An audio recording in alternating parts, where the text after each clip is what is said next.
Etxebizitza giza eskubideen adierazpen unibertsalean jasotako eskubidea da. Pertsona guztiok etxebizitza duina eta segurua behar dugu.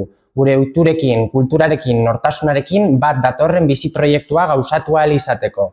Egia esan, eskubidea luzu bihurtu da askorentzat. Gainera, bankuek, funts putreek eta gainerako espekulatzaileek eskuratu egiten dituzte beren negozio bihurtzeko. Erakundeek urrats gehiago egin behar dituzte eskubide hori bermatzeko. Eta etxebizitza mota desberdinak izan behar ditugu errealitate aldakorrei, familia eredu desberdinei, bizitzako etapei eta barri aurre egiteko.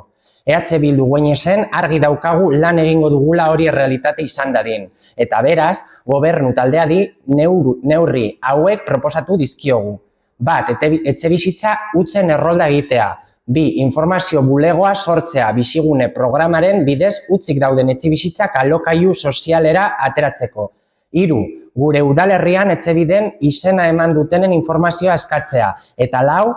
Alokailu sozialera eta etxebizitza komunitariora bideratutako etxebizitza politikak diseinatzea. Etxebizitza ez da jolasa, la vivienda es un derecho.